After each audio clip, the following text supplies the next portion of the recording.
हाँ, तो मित्रों, बहुत लंबी बात हो गई। हम आपको ये बताना चाह रहे थे कि Rockefeller Foundation, Gates and Melinda Foundation, Rothschild family, WHO, World Bank, IMF, United Nation, IMF, UNICEF, ये जितनी वर्ल्ड की ऑर्गेनाइजेशंस हैं ना, सब में इन्हीं 4-5 लोगों की बहुत हिस्सेदारी है। WHO को तो अब शायद सेकंड लार्जेस्ट डोनर हो गया है Gates foundation, second largest private donors में सेकंड लार्जेस्ट डोनर हो चुका है गेट्स फाउंडेशन, जो कि WHO को फंड करता है। इसीलिए WHO वही बात बोलता है जो गेट्स बोलते हैं। इसलिए WHO की बात पर भरोसा मत कीजिए। हमारे UHO के चेयरमैन डॉक्टर अमिताभ बनर्जी बैठे हैं, इनकी बात पर भरोसा कीजिए। तो ये जो रिश्ता है, इसको बहुत ध्यान से समझना पड़ेगा। फिर आपको कृषि कानून समझ में आएगा, ये डिजिटाइजेशन समझ में आएगा, फिर ये डिजिटल आइडेंटिटी समझ में आएगी, ये आधार कार्ड का जो लोचा था वो समझ में आएगा, one nation one flag, one कानून, वन फलना, वन चिलना, ये वन वन वन का खेला समझ में आएगा। उसको यूनिटी यूनिफॉर्मिटी से कोई लेना देना नहीं है। वो वहां आका वहां से बोल रहे हैं, यूनिटी यूनिफॉर्मिटी तो हमारे देश में बहुत दिन से चल रहा है, चलता रहेगा। वो आका वहां से वो बोल रहा है कि ये सब नैरेटिव चलाओ, वसुधैव कुटुंबकम चलाओ, G20 का तुमको हम चेयरमैन बनाते हैं क्योंकि हमारे ऊपर तुम डाउट करोगे तो हम तुम्ही को बना देते हैं अध्यक्ष, और तुम्ही से जो मर्जी होगा वो कहलवा लेंगे। फिर हमारे मनसुख भाई मांडविया बोलेंगे कि G20 के अधिवेशन में हम हेल्थ केयर पर चर्चा करेंगे और कैसे हम अधिक से अधिक अस्पताल बनाएं।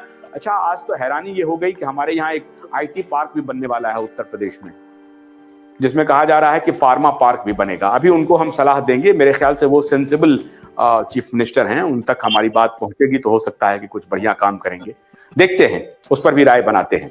तो professor doctor Banerjee, doctor Sankhla, आपका शुक्रिया। इसलिए शुक्रिया क्योंकि आपने धैर्यपूर्वक सुना है हमारी बात को। आज कम आप लोगों ने बात की है। हम दर्शकों से अनुरोध करते हैं कि जो रिश्ते हमने आपको समझाए हैं, अब आंख खोल करके देखिए और इस चश्मे से देखना शुरू कीजिए। हमने आपको जो बात कही है उस पर आप भी शोध कीजिए, आप भी अमल कीजिए, तो शायद हमारा देश बच जाएगा।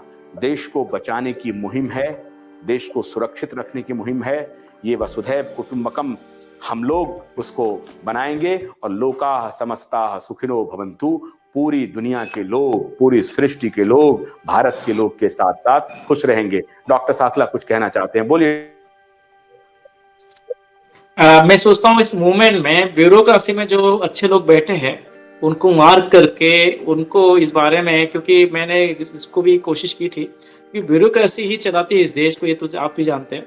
और ये वेतन भोगी होता है, ये चाणक्य बोलता है ये तो देशद्रोही होता है। मैं इसको नहीं बोलूंगा, लेकिन ये इसमें जो अच्छे अच्छे लोग हैं इनको मार्क करके अगर हम लोग सच्चाई इन तक पहुंचा सके, हेल्थ केयर की हो या बाकी जितना भी ये विश्व का आक्रमण है पूरी दुनिया पे, तो मुझे लगता है कुछ ना कुछ लोग इसमें खड़े होंगे और इससे हमारा जो नेतागण है वो भी सजग होगा।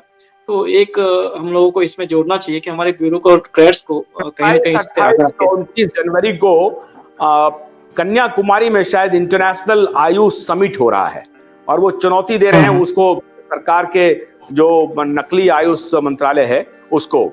तो उसमें बहुत सारे प्रबुद्ध आयुष के लोग आएंगे, उसमें नेचुरोपैथ के लोग आएंगे, आयुर्वेद के आएंगे, सिद्धा के आएंगे, यूनानी के आएंगे, योगा के आएंगे। सारे लोग जुट रहे हैं वहां पे। आप सबसे भी आग्रह करते हैं अगर आपको भी वक्त मिले तो आप 27, 28, 29 जनवरी को कन्याकुमारी अवश्य आइए। हालांकि मुझे इनविटेशन मिला है, मैं देखता हूं कि वहां मैं जा पाता हूं कि नहीं, लेकिन स्वास्थ्य को बचाने की मुहिम में और देश को बचाने की मुहिम में हमारा नेटवर्क लगातार काम करता रहेगा। डॉक्टर बनर्जी और डॉक्टर सांखला, आप दोनों का बहुत बहुत शुक्रिया। कल रात 9 बजे हमारी आपसे फिर मुलाकात होगी। तब तक के लिए आशुतोष को दीजिए। नमस्कार।